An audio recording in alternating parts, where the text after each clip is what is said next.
آج ہم پڑھتے ہیں عہد جدید کے اسلامی ادارے کورس کوڈ ہے اس کا 1916، یونٹ نمبر اس کا 1 ہے، عصر حاضر میں امت مسلمہ کی صورتحال۔ تو سبق شروع کرنے سے پہلے میرے چینل کو سبسکرائب کر دیں اگر آپ نیو ہیں۔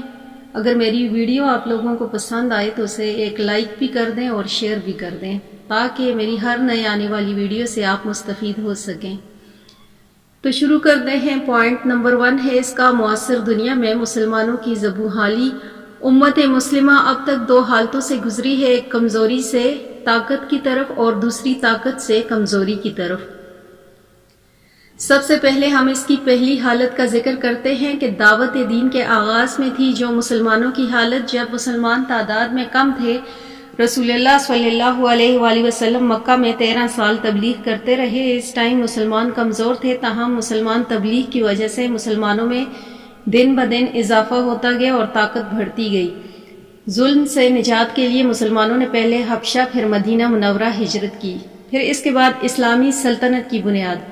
مدینہ پہنچ کر رسول اللہ صلی اللہ علیہ وآلہ وسلم نے اسلامی سلطنت کی بنیاد رکھی، مواخات قائم کیے، میثاق مدینہ کیا، بیرونی حملوں کے تحفظ کے لیے قبائل سے معاہدے کیے، کفار مکہ سے حدیبیہ کے مقام پر جنگ بندی پر صلح کی، مختلف بادشاہوں کو خط ارسال فرمائے آپ نے تاکہ اسلامی ریاست مضبوط رہے۔ 8 ہجری کو اسلامی ریاست پر غلبہ حاصل ہوا اور مکہ بھی اسلامی ریاست کا حصہ بن گیا۔ پھر اس کے بعد خلافت کا دور شروع ہوتا ہے۔ رسول اللہ صلی اللہ علیہ وآلہ وسلم وصال کے بعد خلافت کا دور شروع ہو گیا، جس میں عدل و انصاف کو بنیادی حیثیت حاصل تھی اور یہ انسان کو مکمل حقوق حاصل تھے اور لوگ سلامتی اور حفاظت کے ساتھ رہتے تھے۔ پھر ہم ذکر کریں گے اس کی دوسری حالت کا، جب مسلمانوں کی کمزوری کی وجہ۔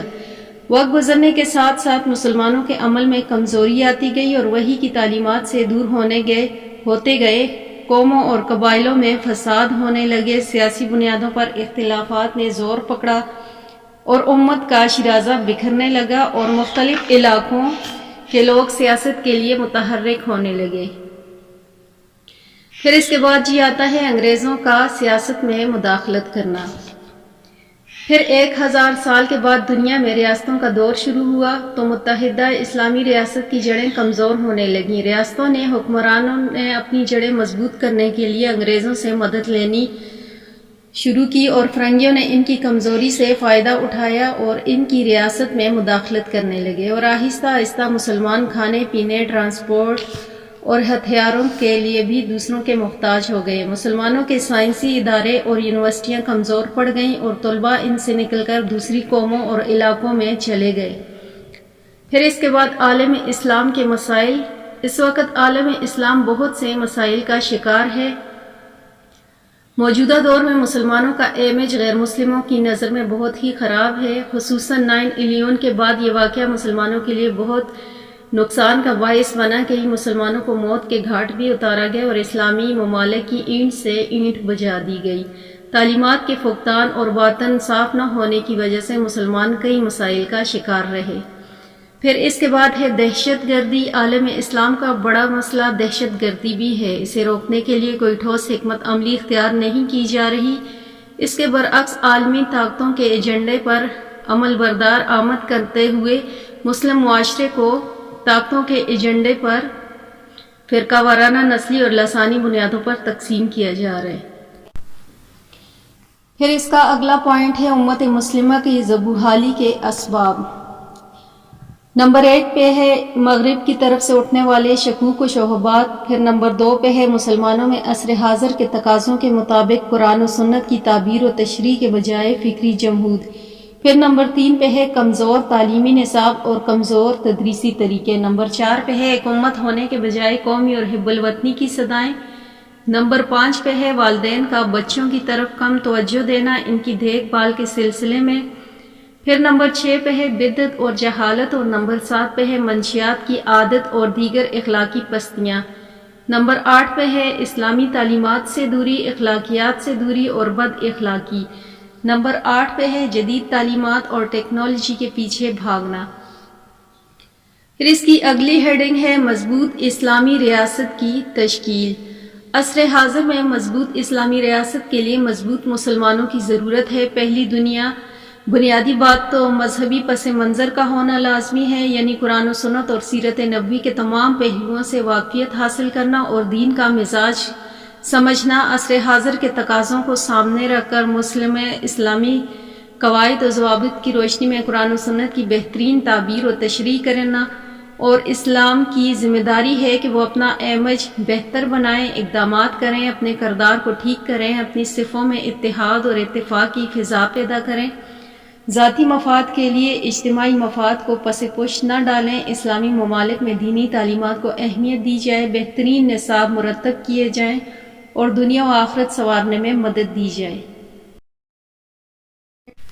پھر اس کا اگلا پوائنٹ ہے عالم اسلام کے خلاف مغرب کا پروپیگنڈا۔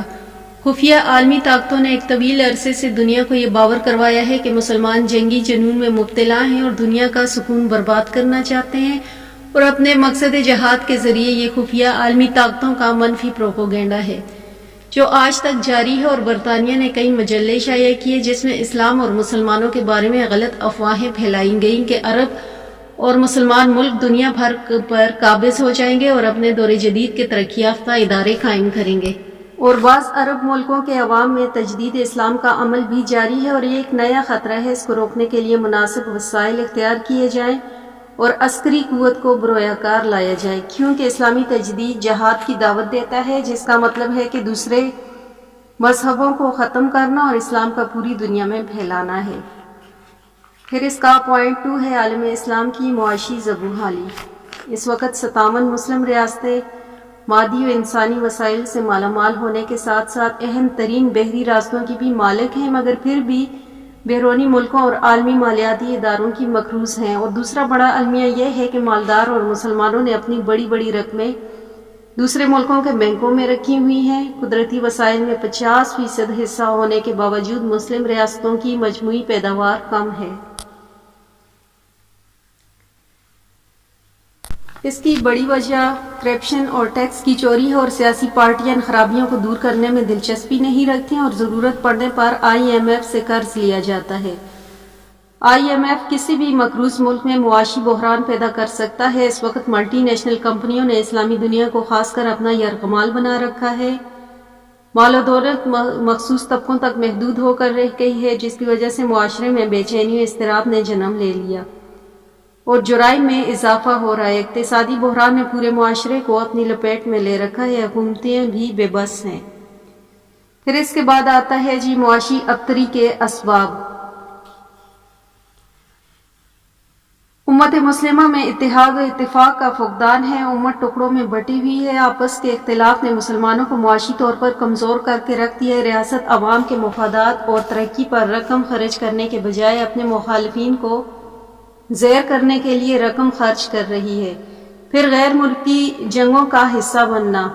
عالم اسلام میں کمزوری کی ایک بڑی وجہ غیر ملکی جنگوں کا حصہ بننا، جیسے افغانستان امریکہ کی جنگ میں مسلم ممالک اتحاد کے ساتھ معاشیت پر بھی اثر پڑا۔ پھر نمبر 3 پہ غریب دشمن معاشی پالیسیاں بھی معاشی ابتری کا بڑا سبب ہیں۔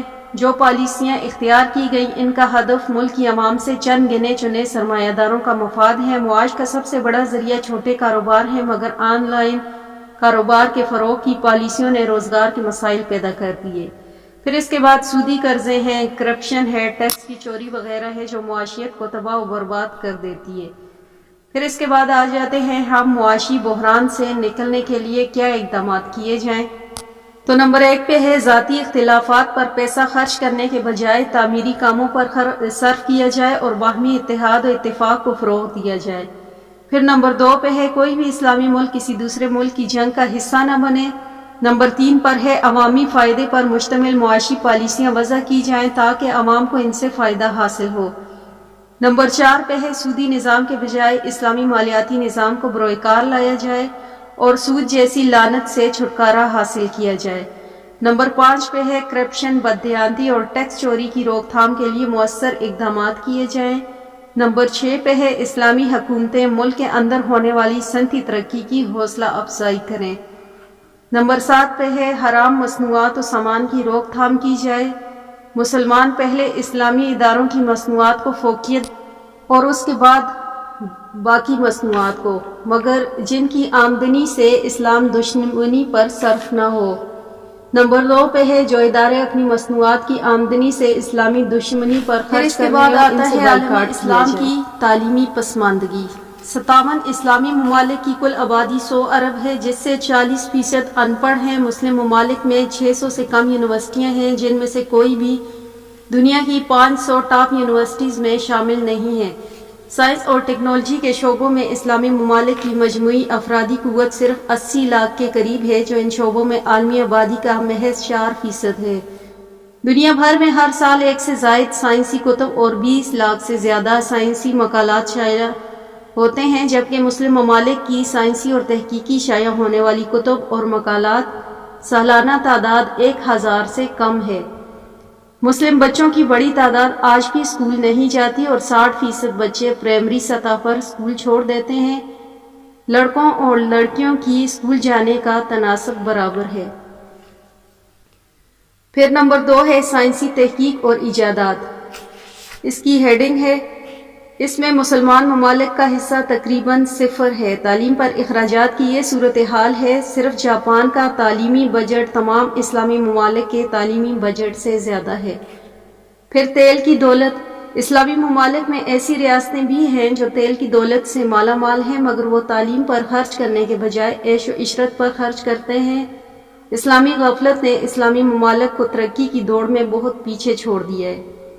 پھر اس کے بعد دینی تعلیم سے دوری ہے اور مسلمانوں کے تعلیمی اور سماجی زوال کا آغاز 18ویں صدی میں یورپ میں ہونے والی صنعتی انقلاب کے نتیجے میں پیدا ہونے والے جدید تقاضوں اور ایجادات سے ہم آہنگ نہ ہونے سے۔ جیسے یورپ میں ٹائپ رائٹر کی ایجاد ہوئی تو مسلم علماء نے اسے استعمال کرنے کی مخالفت کی، جس کا نقصان یہ ہوا کہ 5000 کتب شائع ہونی تھی، وہاں مسلم ممالک میں صرف 100 کتب شائع ہوئی۔ پھر عثمانیہ اور سلطنت کے زوال کی وجہ یہ بھی ہے کہ فوجوں کو جدید اسلحے سے لیس نہ کرنا تھا۔ پھر یورپ کی یونیورسٹیاں اور تحقیق پر توجہ، جبکہ مسلمان اس دوران اندرونی اور بیرونی عناصر کے خلاف لڑنے میں مصروف تھے۔ برصغیر میں مسلمانوں کی شرح خواندگی 82% تھی، جبکہ انگریزوں نے انگریزی زبان نافذ کی تو مسلمان ہر شعبے کے لیے نااہل ٹھہرے، اور مسلمان آج تک وہی بوسیدہ تعلیمی نظام میں جکڑے ہوئے نظر آتے ہیں جو کہ جدید تقاضوں سے ہم آہنگ نہیں۔ تحقیق کے رجحان کا فقدان مسلمانوں میں شدید ہے، جبکہ یورپ اور امریکہ اربوں ڈالر خرچ کر رہے ہیں تحقیق و ٹیکنالوجی پر۔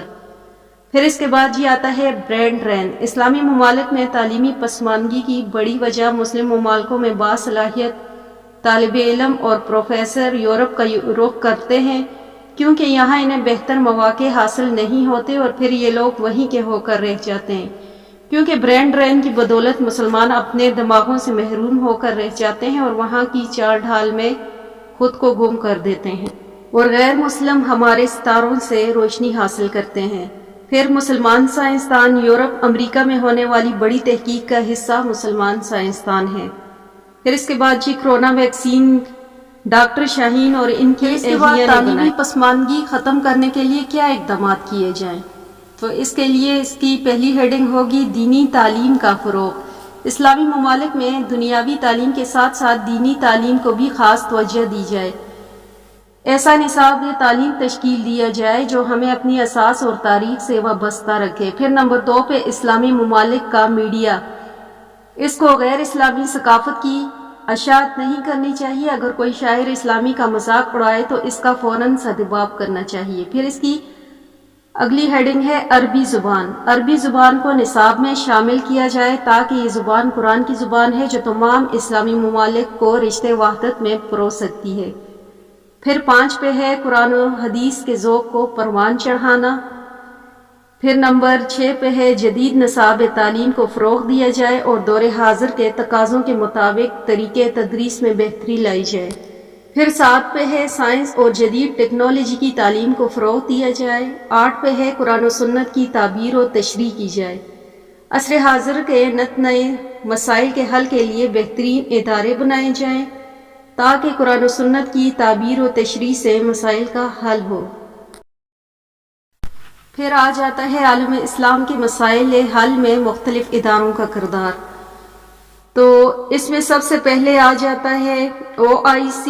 اس تنظیم نے مسلمانوں کے مابین اتحاد و اتفاق پیدا کرنے میں اہم کردار ادا کیا. اس نے عالم اسلام میں امن و سلامتی اور غربت کا خاتمہ کیا، دہشت گردی کی روک تھام اور اعتدال و ثقافت اور مختلف مذہب کے درمیان ہم آہنگی، انسانی حقوق اور خواتین کے حقوق جیسے مسائل حل کرنے کی کوشش کی. پھر اس کے بعد مکہ مکرمہ میں رابطہ عالم اسلامی یا مسلم ورلڈ لیگ کا قیام عمل میں آیا. اس لیگ کا کام مذہب اسلام کی حقیقت کو واضح کرنا، ہر ایک کے ساتھ اسلامی اور انسانی تعاون کا روابط بڑھانا تھا. پھر مصطفیٰ کمال اتاتورک کا ترکی میں قیام خلافت اسلامیہ کا خاتمہ کرنے پر عالم اسلام انتہائی اضطراب و پریشانی کا شکار ہو گیا. عالمی اسلامی کانفرنس.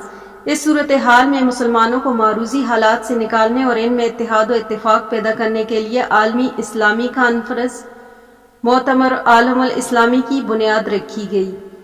پھر اس کے بعد اسلامی عالمی تعلیم، سائنسی اور ثقافتی تنظیم. عالم اسلام کو درپیش تعلیمی، سائنسی مواصلات کے مسائل کے حل کے لیے چند مسلم زعماء نے خصوصی کوشش کر کے مراکش میں ادارہ قائم کیا، اسلامی عالمی تعلیمی سائنسی ثقافتی تنظیم. پھر اس کے بعد عالمی ادارہ برائے فکر اسلامی. مسلم معاشرے میں تحقیق پر مبنی تعلیم کے فروغ و تحقیقات، اسلامی اشاعت اور فکر اسلامی کی احیاء و اصلاح و تجدید کے لیے ڈاکٹر اسماعیل راجی نے امریکہ میں ایک عالمی ادارہ برائے فکر اسلامی کی بنیاد رکھی جو نمایاں مقام رکھتا تھا. پھر اس کے بعد آتا ہے انٹرنیشنل اور نیشنل فقہ اکیڈمی. نئے پیش آمدہ پیچیدہ مسائل کے حل کے لیے یہ اکیڈمیوں کا قیام عمل میں لایا گیا. پھر اس کے بعد اسلامک فقہ اکیڈمی انڈیا ہے. ان اکیڈمیوں میں سب سے اہم اکیڈمی ہے جس کی بنیاد 1988 میں رکھی گئی. پھر اس کے بعد تحریک النداوۃ العلماء ہے جو ہندوستان کے مسلمانوں کے اتحاد و اتفاق کے لیے بنائی گئی. ہندوستان میں موجود مسلمانوں کے اتحاد و اتفاق کے لیے یہ تحریک 1982 میں اس کی بنیاد رکھی گئی اور اس تحریک نے نمایاں کردار ادا کیا. پھر اس کے بعد ہے اسلامی نظریاتی کونسل پاکستان کا آئینی ادارہ. 1993 میں آئین میں یہ بات شامل کی گئی تھی کہ پاکستان میں کوئی بھی قانون قرآن و سنت کے مخالف نہیں بنایا جائے گا. تو عملاً اس کا باقاعدہ نظام وضع کرنے کے لیے غرض کے اسلامی نظریاتی کونسل کے نام سے 20 اراکین پر مشتمل ایک آئینی ادارہ تشکیل دیا گیا. پھر اس کے بعد ہے ادارہ تحقیقات اسلامی. پھر جدید دور کے تقاضوں کے مطابق اسلامی تعلیمات کی تعمیر و فکر، سائنس، ثقافت، اسلامی خدمات پر تحقیق، مسائل کے حل، تعلیمی اداروں کے نصاب میں حالات کے مطابق تبدیلی کرنے کے لیے اس ادارے کی بنیاد 1964 میں رکھی گئی. اس ادارے نے کئی کتب شائع کی اور اسلام میں رہنمائی کے لیے 3 مجلے بھی شائع کیے.